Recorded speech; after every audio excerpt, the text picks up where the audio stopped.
What's up, everybody? Welcome to a brand new episode of the 715 Brew Crew Tailgate Podcast as part of the Man Cave Podcast that is brought to you by Hy-Vee in Eau Claire. Don't forget to follow and subscribe to both of these podcasts.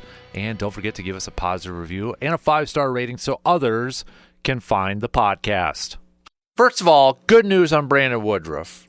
Brandon Woodruff, we got to see yesterday getting a start, getting an inning of work in, going up against some major leaguers that weren't wearing Brewers uniforms. His velocity upticked a little bit, which is what we wanted to see. So good news for Brandon Woodruff getting that in. This comes on the heels too of, so officially Brandon Woodruff, by the way, went 1 inning, 1 walk, 1 K, no runs. And then we got to see Quintana come in after him. He went 2 innings, 2 Ks, 1 hit, no earned runs. Now, all this comes on the heels of Tobias Myers dealing with an oblique injury. We're not quite sure how long he is going to be out, but he exited the game over the weekend. Was it on Saturday, the 15th? Tobias Myers told reporters after the game that it, quote, seems mild. But again, when it comes to oblique injuries and pitchers, we know that teams can be pretty cautious, and especially maybe for a team like the Brewers. So this takes a hit. This definitely takes a hit when you look at this starting pitching rotation. I mean, for a guy that was coming off the season that he had last year, I think we had higher expectations, and we were looking at, the starting rotation. So it takes a little bit of a hit. Now, for anybody thinking, hey, Brandon Woodruff, is he on track to maybe fill in for Tobias Myers? No, that's not going to be the case. Even though Brandon Woodruff said he'd like to say that and he'd like to think that, that's not going to be the case. And even when you read the piece up from Adam McCulvey on Brewers.com, says, watching Brandon Woodruff's velocity tick up another notch in his first major league game in 18 months, wondering whether his shoulder rehab could be hurried along after, waiting a word for Tobias Myers' injury. Says, there's no chance of that. Not after Woodruff worked so hard for so long just to get to this point. So, not happening. Not happening. Woodruff afterwards, after his start, said, I know it's just spring training, but for me, it was 18 months, and it was a big deal. I can tell you right now, as much as I want it to, talking about maybe getting ready for opening week and such, that has no, and Tobias Myers' injury, that has no effect on what I'm trying to accomplish. Is it worth getting in a game a month ago when game started? I would probably be in a worse position now. I've taken the time. I've taken the right steps to get to this point. I've still got a lot more hurdles to go. Now I have to build up volume and innings. Today was step 1. It continues to say, a timeline for Woodruff's return to the Brewers rotation remains open-ended, even now that he's entering into a regular schedule of pitching in games. At some point, he will begin a 30-day minor league rehab assignment, and that will be a better gauge of when he might make it to Milwaukee. So, a little bit of an unknown right now surrounding Tobias Myers. We'll see how long he's potentially going to be out, but the fact that opening day is next week, you kind of wonder if he's going to miss at least a start or two. And now you wonder, does that open the door for somebody else to get a start, to be a part of this starting rotation right away? Possibly. Now, I don't think the Brewers are going to go out there and make a move and acquire somebody at this point. It might just be as simple as bullpen day, bullpen start, depending on who they keep on their roster and that. I don't think it'll be Jacob Mizorowski maybe getting an opportunity right away. Could be wrong.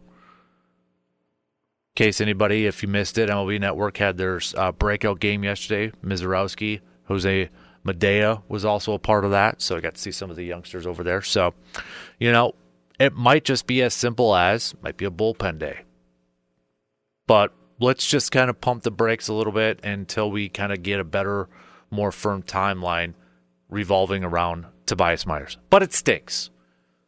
Overall, it stinks because you'd like to start your season, have your opening day with a pretty healthy roster, with a full-on healthy roster, especially when it comes to your pitching department, especially a starting pitching staff that we were all talking about with the depth and the veteran depth, and it was looking pretty solid and such, and now it takes a hit with their younger guy, with their youngest guy on there, and a guy that had performed so well last year. I think there was a lot of enthusiasm and excitement to see what he had in store for the Brewers this year. We'll see him. It's just we're not going to see him right away.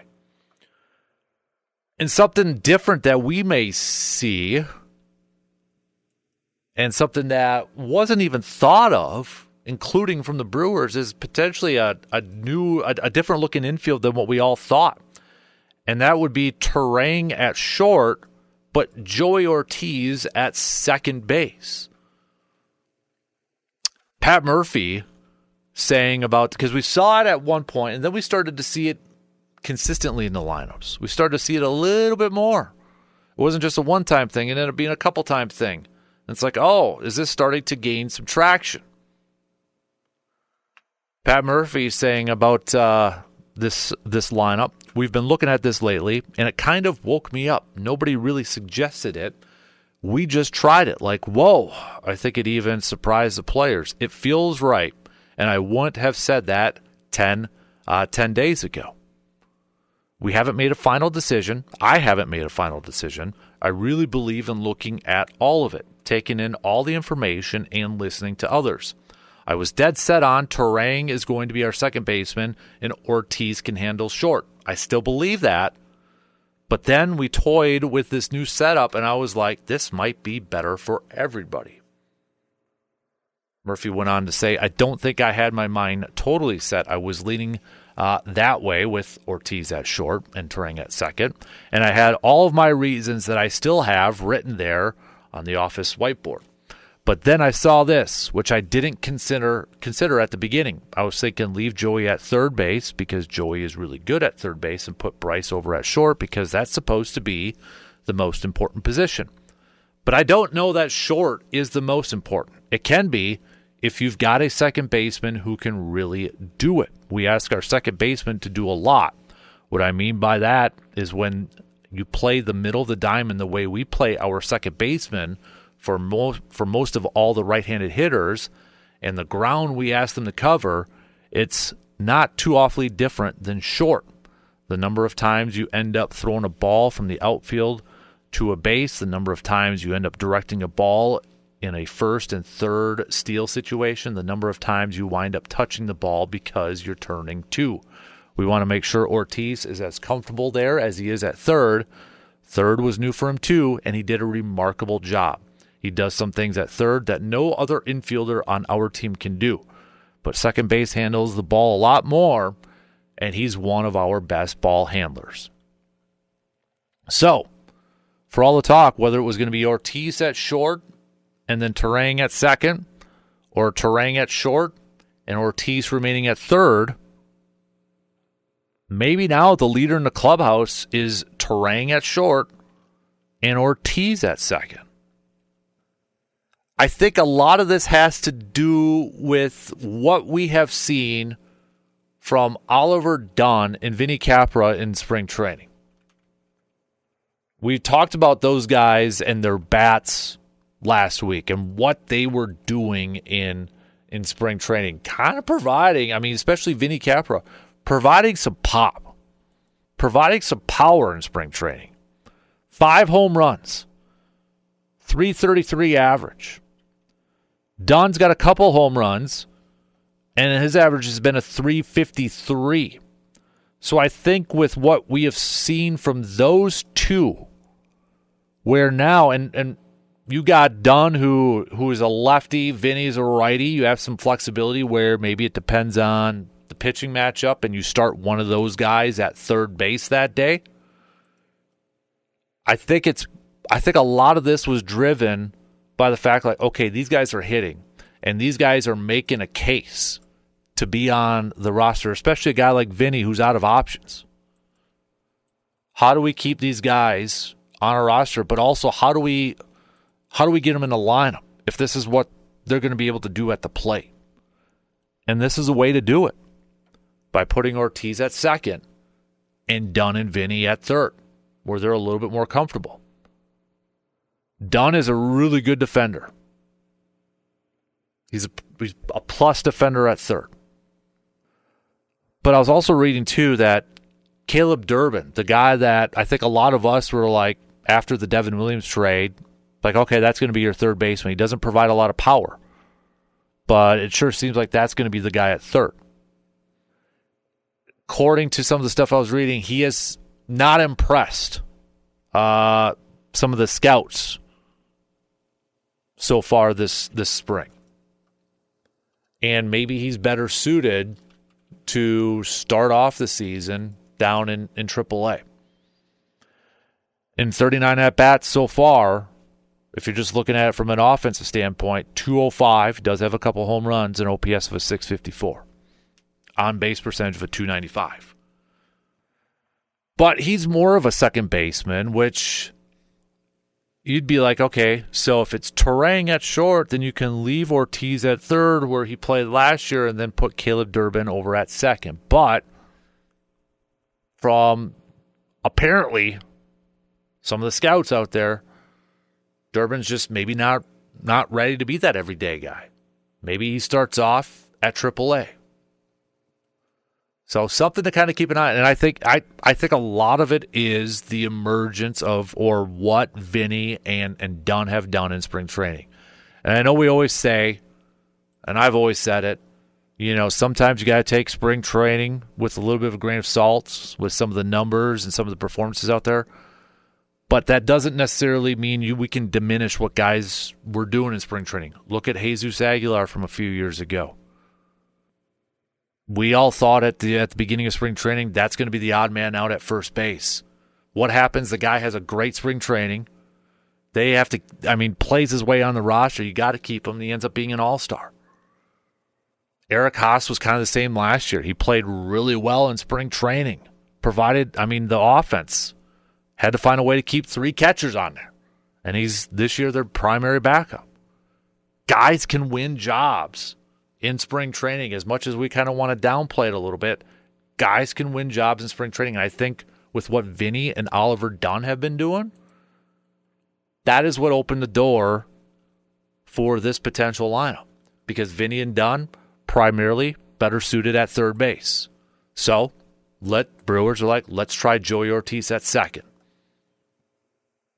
The thing is if they're still high on Durbin, and he's better suited to be a second baseman, is this just going to be a temporary thing for Joey Ortiz over at second base, and then you're going to throw him back at third? Hopefully this is a guy that can provide that versatility and that utility to be able to do that. For what it's worth, Joey Ortiz said it don't matter to him. It doesn't matter to him. When he was asked on the move to second base, he said, it doesn't matter to me one bit. I think we both just want to do what the team needs to win. And that's the mindset you want. What else, first of all, what else would you expect Joey Ortiz to say at that point? It's not like he has, the level, a lot of star power to maybe demand or kind of command or have some sway in where he wants to play. But I think at one point we'd probably like to get to a point where we're just settled on, okay, this is who our guy is here, this is who our guy is there. We're not always kind of moving different bodies around all the time. So I'll be curious when Durbin is ready, if he gets to that point, when he's ready to come up,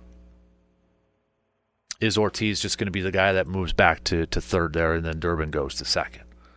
A lot will also be decided on the play of Dunn and Vinny. If we open up the season and it's going to be kind of a platoon of Oliver Dunn and Vinny Capra at third, a lot will be determined on how well those guys can continue to play, specifically from the offensive side, too.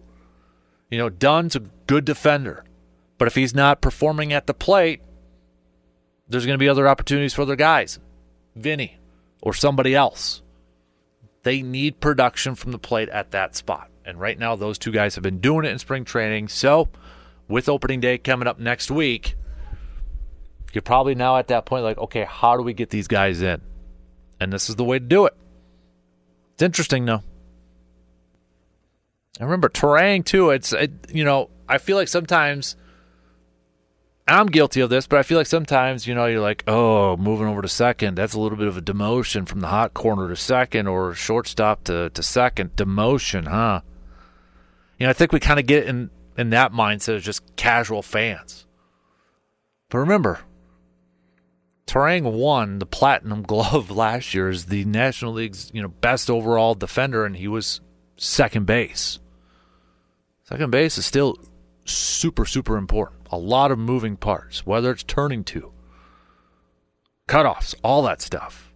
It's a very active position.